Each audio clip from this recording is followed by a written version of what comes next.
სანამ გავაგრძელებთ, ჯობს გავარჩიოთ თუ რა არის junk ელფოსტის საქაღალდე. უმეტესობა არასასურველი ელფოსტისა, რომელიც თქვენს საფოსტო ყუთში შემოდის, ბევრად ადრე ჩერდება, ვიდრე თქვენამდე მოაღწევს. მაგრამ ხანდახან ეს წერილები მაინც შემოდის პოსტაში.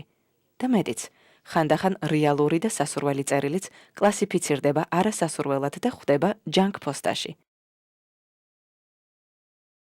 აუცილებელია პერიოდულად შეამოწმოთ თქვენი junk პოსტა, რათა რამე არ გამოგრჩეთ. შევიდეთ ამ საქაღალდეში. ის მუქადაა აღნიშნული, რაც ნიშნავს, რომ შიგნით არსებული წერილი ჯერ არ წაგვეკითხავს. ვხედავ, რომ წერილი, რომელიც აქ დამხვდა, სულაც არ მაინტერესებს, ამიტომ წავშლი. მარტივია.